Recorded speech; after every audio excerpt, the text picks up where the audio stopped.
प्रिय विद्यार्थियों और प्रतिभागियों नमस्कार। मैं प्राध्यापक शांतिलाल बिश्नोई मेरे YouTube channel SLB Hindi tricky पर आप सभी विद्यार्थियों और प्रतिभागियों का हार्दिक अभिनंदन करता हूं। समय समय पर मैं आपको इस कोरोना महामारी का जो संक्रमण है इसके दौर में विभिन्न शैक्षिक उपयोगी वीडियो के माध्यम से अवगत कराता रहता हूं। उसी के संदर्भ में आज मैं विद्यार्थियों और प्रतिभागियों के लिए खास पेशकश लेकर उपस्थित हुआ हूं और शीर्षक का नाम रखा है संधि प्रकरण। अनेक विद्यार्थियों और परीक्षार्थियों की मांग है कि हमें सही ढंग से संधि के बारे में समझा जाए। तो प्रिय विद्यार्थियों और प्रतिभागियों की आपके लिए मैं क्लियर कर दूं कि संधि को समझना है तो आपको शब्दों को जोड़ना और तोड़ना आना चाहिए। सबसे पहले उसमें यह देखना है कि मूल शब्द कौन सा है, उपसर्ग कौन सा है, प्रत्यय कौन सा है और किन दो वर्णों का योग हुआ है। इस बात का आपको ज्ञान होना आवश्यक है। तो मैं संधि की परिभाषा कुछ इस प्रकार आपके सामने रख रहा हूँ कि दो वर्णों या अक्षरों के मेल से उत्पन्न विकार या परिवर्तन को संधि कहते हैं। उसमें दो वर्णों का मेल होगा, वर्ण कहो अक्षर कहो एक ही बात है। वर्ण और अक्षर कैसे होंगे, जैसे उदाहरण के तौर पर देखिए, अन अभाव अनाभाव बना, हिम आलय हिमालय बना। तो यहाँ पर क्या हुआ है, एन अन है शब्द, इसका न है, इसमें क्या जुड़ा है, ए जुड़ा है, और अभाव है, इसका भी क्या है, अ और अ मिलके यहाँ पे क्या बन रहे हैं, आ बन रहे हैं। तो कहने का आशय यह है कि प्रथम पद का अंतिम वर्ण और उत्तर पद का प्रथम वर्ण दोनों मिलकर एक नया रूप देते हैं, एक नया परिवर्तन देते हैं, एक विकार देते हैं, उसको अपन कहते हैं संधि। जैसे दूसरे उदाहरण में आप देखेंगे हिम प्लस आलय, तो यहाँ पर मैं में ए जुड़ा है, मैं में ए जुड़ा है और आलय का आ है, दोनों मिलकर क्या बन गए, हिमालय यानी दीर्घ हो गया। तो इस प्रकार संधि होती है। नोट आप यहाँ पे देखिए, नोट में क्या है कि मेल होगा, मेल हमेशा पूर्व पद के अंतिम वर्ण, पूर्व पद के अंतिम वर्ण देखिए यहाँ पे ए, पूर्व पद के अंतिम वर्ण और उत्तर पद के प्रथम वर्ण, उत्तर यानी बाद का, जैसे अभाव है तो इसमें ए का हुआ है, तो पूर्व पद के अंतिम वर्ण और उत्तर पद के प्रथम वर्ण का हमेशा क्या होता है, मेल होता है। अब देखिए आप संधि के भेद। संधि की भेद, हिंदी में संधि के 3 भेद माने गए हैं। 3 भेदों के अंतर्गत प्रथम भेद है वो है स्वर संधि, दूसरा भेद है व्यंजन संधि, तीसरा है विसर्ग संधि। तो स्वर संधि कहाँ होगी, जैसा कि आप यहाँ पे शीर्षक से देख रहे हैं, स्वर संधि यानी स्वरों की संधि। तो जहाँ पर 2 स्वर वर्ण मिलेंगे, चाहे वह लघु हो चाहे दीर्घ हो, चाहे वह ह्रस्व हो चाहे वह दीर्घ हो, चाहे वह छोटा हो चाहे बड़ा हो, सब एक ही नाम है। तो जहाँ 2 स्वर वर्णों का मेल होगा वहाँ स्वर संधि होगी, और वो लघु या दीर्घ हो सकते हैं। स्वर का स्वर से मेल होगा तो वहाँ पर स्वर संधि होगी। जैसे विद्या प्लस अर्थी, तो विद्या में आ और अर्थी का है, आ और ए दोनों स्वर है, दोनों के मेल से आ बना है। नई प्लस अक, नई में आई की मात्रा है और यहाँ पे ए है, दोनों मिल के इनके स्थान पर आया है। तो इस प्रकार स्वरों का मेल है तो वह स्वर संधि मानी जाएगी। अब स्वर संधि के भेद, तो स्वर संधि के भेद है मुख्यतः आप कहो या कुल भेद कहो, तो स्वर संधि के कुल भेद हिंदी में माने गए हैं 5 भेदों में पहली है दीर्घ संधि, दूसरी है वृद्धि संधि, तीसरी है गुण संधि, चौथी है यण संधि और 5वीं है अयाधि संधि। तो यहाँ पर ये 5 भेद बताए गए हैं। मैं आपको 100% गारंटी देता हूँ कि आपको संधि सही ढंग से समझ में आ जाएगी। केवल शर्त यह है कि इस वीडियो को आप आखिर तक देखें और इसके जो भी पार्ट आएंगे आगे, संधि का पार्ट ये फर्स्ट है, सेकंड थर्ड, जब तक संधि का चैप्टर पूरा होता है तब तक आप पूरा देखें, आपको संधि पूरी क्लियर समझ में आएगी। तो यहाँ पर पहली संधि है दीर्घ संधि। दीर्घ संधि में क्या होता है कि स्वर मिलते हैं, लेकिन स्वर कैसे मिलते हैं, सवर्ण स्वर मिलते हैं, सवर्ण स्वर। सवर्ण स्वर का अर्थ यह है कि स्वर्ण होंगे वो सजातीय होंगे। सजातीय मतलब ए आ मिल जाएंगे, आ मिल जाएगा, ई मिल जाएगी, ऊ मिल जाएंगे, एक जैसे स्वर मिलेंगे और स्वर मिलने के बाद उन दोनों के स्थान पर क्या हो जाएगा, दीर्घ हो जाएगा। तो हम यहाँ पे पढ़ रहे हैं, आज नोट लगा के मैंने आपको यहाँ पे कुछ शब्द दिए हैं जो हमेशा छोटे और बड़े होते हैं। तो देखिए आप यहाँ पर शब्द है गिरी, रवि, कवि, इंद्र, इष्ट, क्षिति, हरि, अधि, इन, इच्छा, इंदु ये लघु होते हैं, जबकि लक्ष्मी, श्री, मही, फणी, सुधी, पृथ्वी, जानकी, नारी, नदी, रजनी, सती, ईश्वर, ईश, इप्सा, इच्छा और इक्षक ये हमेशा बड़े होते हैं। तो इनको मैंने आगे एक कहानी के माध्यम से समझाया है, वहाँ पे आपकी काफ़ी हेल्प हो जाएगी। अब देखिए, इससे आगे अपन दीर्घ संधि का विस्तारित रूप पढ़ते हैं। तो विस्तारित रूप में आने के बाद कुछ इस तरह संधि अपने सामने आती है।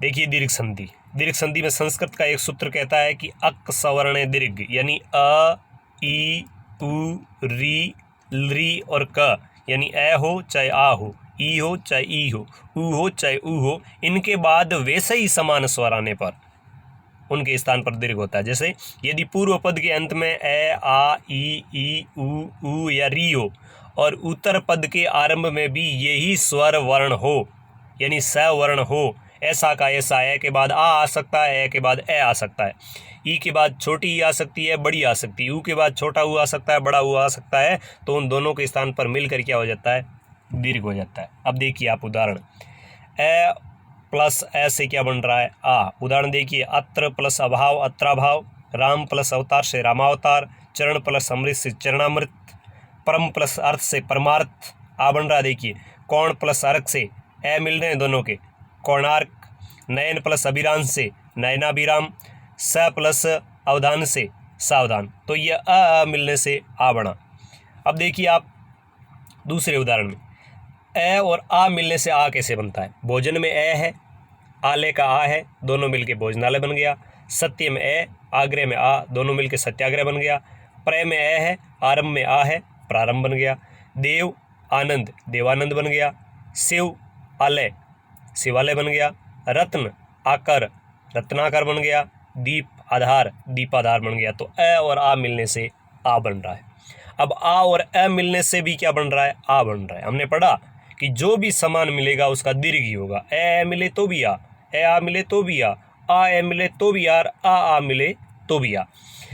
तो लजा प्लस अभाव, देश को लजा में आ है, अभाव का ए है, आ और ए दोनों मिलके आ बन गए। तथा प्लस अभी से तथापि बन गया। कक्षा प्लस अध्यापक से कक्षाध्यापक बन गया। विद्या प्लस अर्थी से विद्यार्थी बन गया। युवा प्लस अवस्था से युवावस्था बन गया। श्रद्धा प्लस अंजलि से श्रद्धांजलि बन गया। तो इस प्रकार आ और ए मिलके आ बना है। अब आ और आ से देखिए आप, आ और आ से बन रहे हैं। महा प्लस आ से दोनों में आ है, माँ से बना। प्रतीक्षा प्लस आलय दोनों में आ है, प्रतीक्षालय बना। दया प्लस आनंद से दयानंद बना। विद्या प्लस आलय से विद्यालय बना। कृपा प्लस आकांक्षी से कृपाकांक्षी बना। और श्रद्धा प्लस आलू से श्रद्धालु बना। यहाँ पर ये प्रत्यय जुड़ा है। प्रत्यय जुड़ने से यहाँ पर संधि का रूप दिया है, लेकिन इसको आप एक तरीके से संयोग भी कह सकते हैं। ई और ई, छोटी ई, बड़ी बड़ी ई बनी है।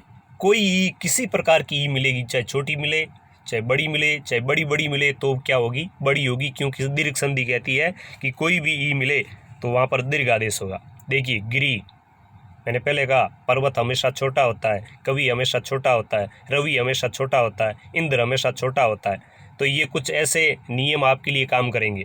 गिरी प्लस इंद्र दोनों ई की मात्रा छोटी है, बड़ी हो गई। कवि प्लस इंद्र से बड़ी हो गई। अधि प्लस इन से अधीन बड़ी हो गई। रवि प्लस इंद्र से रविंद्र बड़ी हो गई। अभि प्लस इष्ट से अभिष्ट बड़ी हो गई। ई का दूसरा पार्ट देखिए, छोटी ई बड़ी ई क्या बनेगी, बड़ी ई। जैसे गिरी छोटी है, ईस बड़ी है और बड़ी बन गई। परी छोटी है, इक्षा बड़ी है, परीक्षा बड़ी बन गई। इस शब्द का विशेष तौर पर देखिए, परी प्लस इक्षा। अधि प्लस इक्षक से अधीक्षक बन गया। अब यहाँ पे अधि प्लस इक्षक है, अधीक्षक बनाए। एक शब्द होता है अधि प्लस अक्ष, ऐसा आप अधीक्षक का नहीं बनाए, क्योंकि यहाँ पे ई है, ई के बाद क्या है, ए है। तो यहाँ पे यण संधि होगी, ई के स्थान पर ये आएगा। तो ई के स्थान पर ये आता है, ये शब्द क्या बन जाएगा, अध्यक्ष। तो विशेष तौर पर देखें आप, अधीक्षक और अध्यक्ष में अंतर है। फिर हरि प्लस ईस, हरीश बन गया। अभि प्लस इप्सा से अभिप्सा बन गया। क्षिति प्लस ई से क्षितिज बन गया। तो यहाँ पर ईस है, इक्सा है, इक्षक है, इंद्र है, इन है, इष्ट है, इप्सा है, इनको अपन बड़ा और छोटा किसको बड़ा माने किसको छोटा माने ये कन्फ्यूज रहता है। तो मैंने इस संधि के पार्ट के अंत में कुछ ऐसे ट्रिक दिए हैं जिनके माध्यम से आप आसानी से अंतर कर पाएंगे कि कौन सा शब्द बड़ा होता है और कौन सा शब्द छोटा होता है। तो देखिए आगे ई का पार्ट देखते हैं। अब यहाँ पे आप देखिए बड़ी ई और छोटी ई मिलके भी क्या बनती है, बड़ी। जैसे मही प्लस इंद्र से महेंद्र बना है, यहाँ पे बड़ी ई है, यहाँ पे छोटी है, बड़ी बन गई। फणी प्लस इंद्र से फणींद्र बना। सुधी प्लस इंद्र से सुधींद्र बना। लक्ष्मी प्लस इच्छा से लक्ष्मी इच्छा बना, क्योंकि यहाँ पे ई छोटी आ रही है। दूसरे पार्ट में जो भी ई आ रही है वो छोटी आ रही है, और पहले में जो भी ई आ रही है वो बड़ी आ रही है। श्री प्लस इंदु से श्रिंदु बना। क्षिति प्लस ये पीछे हमने पढ़ लिया। तो ई और ई बड़ी दोनों मिलने से क्या बन रही है, बड़ी बन रही है। जैसे श्री प्लस ईस से श्रीष बना। पृथ्वी प्लस ईस से पृथ्वीश बना। जानकी में ई बड़ी है, ईस बड़ा है, जानकीश बना। नदी में ई बड़ा है, ईस है, नदीश बना। नारी प्लस ईश्वर से नारीश्वर बना। रजनी प्लस ईस से रजनीश बना। और सती प्लस ईस से छत्तीस बना। अब बात आती है ऊ की। ऊ में देखिए छोटे ऊ बड़े बन रहे हैं। जैसे भानु प्लस उदय, भानु का ऊ छोटा, उदय का छोटा, भानुदय बन गया। लघु और उत्तर से लघुतर बन गया। सु प्लस उक्ति से सुक्ति बन गया। गुरु प्लस उपदेश से गुरुपदेश बन गया। कटु प्लस उक्ति से कटुक्ति बन गया। अब छोटा और बड़ा ऊ मिलके बड़ा बन रहा है। लघु प्लस उर्मी से लघुर्मी बना। सिंधु प्लस उर्मी से सिंधुर्मी बना। भानु प्लस ऊर्जा से भानुर्जा बन गया। तो यहाँ पर देखिए आप पहले छोटा और बाद में बड़ा, लेकिन मिल के दोनों क्या बनेंगे, बड़े। अब आप बड़ा और छोटे का देखिए। वधु प्लस उत्सव, वधु का ऊ बड़ा है, उत्सव का छोटा है, शब्द बन गया वधुत्सव। वधु का छोटा है, उत्सव उल्लेख का बड़ा है, तो यहाँ पे वधुलेख बन गया। अब बड़े ऊ की मात्रा किस प्रकार बनती है, जैसे भू प्लस उधर्व, भू की मात्रा भी बड़ी, उधर्व की बड़ी, लेकिन बड़ी होने के बाद भी क्या बनेगी, बड़ी। भू की बड़ी, उष्मा की बड़ी, तो भूष्मा बन गया। चमू की बड़ी, ऊर्जा की बड़ी, चमूर्जा बन गया। वधु की बड़ी, ऊर्जा की बड़ी, वधूर्जा बन गया। सरयू की बड़ी, उर्मी की बड़ी, सरयुर्मी बन गया। तो इस प्रकार दोनों ऊ बड़े मिलकर बड़ा ऊ बना है, दीर्घ हुआ है। ये दीर्घ संधि का नियम कहता है। अब री और री मिले तो भी री बड़ा होता है। ये इस प्रकार के उदाहरण अधिकतर अपने को संस्कृत में देखने को मिलेंगे, लेकिन हम यहाँ पे ये भी इसका भेद है, क्लियर कर लेते हैं। तो यहाँ पे पितृ प्लस ऋण शब्द क्या बना, पितृण, री बड़ी बन गई। होत्री प्लस ऋकार, होत्रिकार बन गया। मातृ प्लस ऋण, मातृण बन गया। और पितृ प्लस ऋण, पितृण बन गया। कहने का आशय यह है कि री और री मिल के भी बड़ी री बनती है। जैसे पितृ, यहाँ पे री की मात्रा थी, यहाँ पे री की मात्रा है, और वो मात्रा बड़ी बन जाएगी, पितृण हो जाएगा। अब ये इस प्रकार दीर्घ संधि के मुख्यतः जो भेद थे, मुख्यतः जो नियम थे, उन नियमों के आधार पर हमने पढ़ा। अब मैं बात करता हूँ आपको उस नियम की, उस ट्रिक की, जिसके माध्यम से आप संधि को समझने में थोड़ी आसानी महसूस करेंगे। तो आइए वह भी मैं आपको दिखा देता हूँ। जैसे मैंने पहले आपको 2-3 बातें बताई थी कि कौन से छोटे और कौन से बड़े होते हैं। अब यहाँ पे मैं बता रहा हूँ आपको कि भानु गुरु, मैंने यहाँ पे पहले ई की मात्रा बताई थी, वहाँ पे आप देख लें कि कौन से छोटे कौन से बड़े होते हैं। फिर है भानु, गुरु, लघु, कटु, सिंधु, उत्सव, उदय, अंतर, उपदेश, उक्ति और उल्लेख, ये होते हैं लघु। जबकि उर्मी, ऊर्जा, वधु, भू, उदर्वा, उष्मा, चम्मू, सरयू हमेशा होते हैं दीर्घ। तो ये तो बात हुई लघु और दीर्घ, यानी ई और ऊ में से कौन सा लघु होता है, कौन सा दीर्घ होता है। अब मैं आपको ये एक कहानी के माध्यम से बता रहा हूँ। उम्मीद करता हूँ जरूर ये आपको पसंद आएगी, और पसंद आए तो आप इस चैनल को लाइक, शेयर और सब्सक्राइब जरूर करें, अधिक से अधिक लोगों को इसका सदस्य बनाएं। जैसे यहाँ पे मैंने एक कहानी लिखी है कि एक छोटे कवि ने, मतलब कवि शब्द क्या होता है, छोटा होता है। गिरी पर जाकर, गिरी शब्द भी छोटा हो गया, पहले आप इसको देख लीजिए। एक छोटे कवि ने गिरी पर जाकर रवि के सामने खड़े होकर इष्ट देव इंद्र से हरि को अधीन करके इंदु को चमकने और क्षिति को, क्षिति का मतलब होता है पृथ्वी, क्षिति को इच्छानुसार फलने का वरदान मांगा। तो ये सब क्या हो गए, छोटे। अब तभी बड़ा क्या होगा, तभी स्त्री देवी श्री लक्ष्मी ने मुख में सुधी रूपी फणी धारण करके मही को पृथ्वी का ही रूप मानकर सती जानकी को रजनी ईश्वर, आप इसको रजनीश्वर शब्द मान लीजिए या रजनी ईश्वर, दोनों अलग अलग माने, दोनों बड़े होते हैं। तो सती जानकी को रजनी ईश्वर की इप्सा से ईस्त्व प्रदान कर इक्सा और इक्सक नाम के 2 पुत्र, जिनको लव और कुश माना जाता है, नामक 2 पुत्र रत्न दिए। तो यहाँ पर आप देख लीजिए कि मैंने बहुत ही बढ़िया ढंग से आपको ये चीज़ें समझाई है कि कवि छोटा शब्द है, गिरी छोटा है, रवि छोटा है, इष्ट छोटा है, इंद्र छोटा है, हरि छोटा है, और यहाँ पे अधि और इन दोनों शब्द है। एक शब्द है अधि, अधि भी छोटा होता है और इन भी छोटा होता है, इसलिए मैंने इन दोनों को एक साथ लिख दिया। तो ये धी की मात्रा बड़ी हो गई, इसको देखकर आप कंफ्यूज नहीं हो, क्योंकि यहाँ पे ई और ई मिलके दोनों बड़ी हुई है। अधीन शब्द में तो बड़ी है, लेकिन अधि में छोटी होगी, इन में भी छोटी होगी। फिर इंदु और फिर सिति, इनमें मात्रा होती है छोटी। फिर मैं दूसरे में तभी, यानी इसके बाद जो भी आएगी बड़ी आएगी, स्त्री बड़ी, देवी बड़ी, श्री बड़ी, लक्ष्मी बड़ी, यानी स्त्रीलिंग शब्द है वो लगभग बड़े ही माने जाते हैं। जैसे पत्नी शब्द भी बड़ा ही होता है, पति शब्द छोटा होता है। तो सुधी बड़ी, रूपी बड़ी, फणी बड़ी, मही बड़ी, पृथ्वी बड़ी, सती बड़ी, जानकी बड़ी, रजनी बड़ी, ईश्वर शब्द भी बड़ा, इप्सा बड़ा, ईस्त्व भी बड़ा, इक्सा बड़ा और इक्षक भी बड़ा। तो इस प्रकार मैंने एक शानदार कहानी के माध्यम से आपको समझाने का प्रयास किया। इसको आप एक ढंग से अपने मन में बैठा लें कि एक छोटे कवि ने गिरी पर जाकर रवि के सामने खड़े होकर इष्ट देव इंद्र से हरि को अधीन करके इंदु को चमकने और क्षिति को इच्छानुसार फलने का वरदान मांगा। ये हो गए छोटे। तभी स्त्री देवी श्री लक्ष्मी ने मुख में श्रुति रूपी फणी धारण करके मणि को मही को पृथ्वी का ही रूप मानकर सती जानकी को रजनी ईश्वर की इप्सा से ईस्त्व प्रदान कर इक्षा व इक्षक नाम के लवकुश नामक 2 पुत्र रत्न दिए। तो ये तो बात होगी किसकी? ई की। अब बताता हूँ मैं आपको ऊ के बारे में।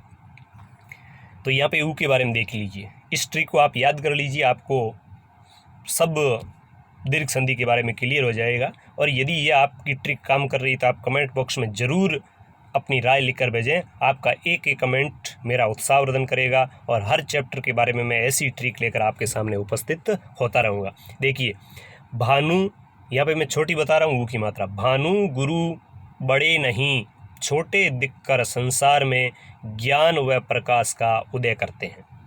तो भानु छोटा, गुरु छोटा और उदय छोटा। उदय करते हैं इनके उपदेश, भानु और गुरु के उपदेश दिखने में लघु और कटु हो सकते हैं। अब ये मात्राएं छोटी होती है हमेशा। भानु छोटा, गुरु छोटा, उपदेश छोटा, उदय छोटा, लघु छोटा और कटु छोटा। और पर के बाद जितने भी आएंगे, पर उत्तर हमेशा उत्सव की भांति सिंधु उक्ति का उल्लेख करते हैं। तो उत्तर भी छोटा, उक्ति भी छोटी, सिंधु भी छोटा और उत्सव भी छोटा। तो ये मैंने आपको बताया कि छोटा शब्द कौन कौन सा होता है। और फिर बड़े शब्द है तभी के बाद जो भी आएंगे वो बड़े। तभी उर्मी, समुद्र की उर्मी, इंसान की ऊर्जा, दिव्य वधु तथा भू की ऊर्ध्वगामी होकर चमू की उष्मा से सरयू को प्रवाहित करती है। तो ये शब्द आगे बढ़े, इनको आप सही ढंग से एक तरीके से कंठस्थ कर लें। दोबारा देखिए, आपको मैं वाचन करके सुनाता हूँ। वाचन में क्या है कि भानु व गुरु बड़े नहीं, छोटे दिखकर संसार में ज्ञान और प्रकाश का उदय करते हैं। इनके उपदेश दिखने में लघु और कटु हो सकते हैं, पर उत्तर हमेशा उत्सव की भांति सिंधु उक्ति का उल्लेख करते हैं। तो ये तो मात्राएं हो गई छोटी। अब इसके बाद तभी के बाद जो भी है वो मात्राएं बड़ी मानी जाएगी। तो भानु और गुरु के बाद में आगे इनकी क्या महिमा होती है? तभी तो समुद्र की उर्मी का अर्थ होता है लहर, समुद्र की उर्मी, इंसान की ऊर्जा और दिव्य वधु तथा यह भू भी ऊर्ध्वगामी होकर चमू की ऊष्मा से सरयू को प्रवाहित करती है। तो यहाँ पर यह शब्द छोटा, गुरु छोटा, उदय छोटा, उपदेश छोटा, लघु छोटा, कटु छोटा, उत्तर छोटा, उल्लेख छोटा, उक्ति छोटी, सिंधु छोटा और उत्सव शब्द भी छोटा। तो ये लघु रूप होते हैं इतने शब्दों के। अक्सर अनेक परीक्षाओं में इसी प्रकार के शब्द पूछे जाते हैं। जैसे गुरु शब्द है, गुरु को अपन ऐसे लिख देते हैं, गुरु को अपन बड़ा लिख देते हैं, लेकिन ये शब्द छोटा होता है। उसी प्रकार यहाँ पे उर्मी बड़ी, ऊर्जा बड़ा, वधु बड़ा, भू बड़ा, उध्रुव बड़ा, चमू बड़ा, ऊष्मा बड़ा और सरयू शब्द भी बड़ा होता है। तो उम्मीद करता हूँ कि ये ट्रिक आपको संधि समझने में बहुत बड़ी सहायता करेगी। मैं पुनः आपसे कहना चाहूँगा कि यदि ये ट्रिक और मेरे समझाने का तरीका आपको संधि समझने में आपका सहयोग कर रहा है तो आप ज़रूर कमेंट बॉक्स में जाकर उत्साहवर्धन करें। वहाँ पर आप जाकर अपने मन की बात लिखें कि आपको वह किस तरह समझ में आया हो, और हर वीडियो जो मेरे आप तक पहुँच रहे हैं उनको आप पूरा देखें, कमेंट में अपनी राय दें। इस वीडियो को, जो भी वीडियो आप तक पहुँच रहे हैं उनको लाइक करें, शेयर करें, सब्सक्राइब करें और अधिक से अधिक मित्रों को इस चैनल का सदस्य बनाएं। आपका भविष्य सुनहरा हो, आपकी हर उम्मीद पूरी हो। इन्हीं शुभकामनाओं के साथ आपका अपना प्राध्यापक शांतिलाल बिश्नोई। जय हिंद, जय भारत।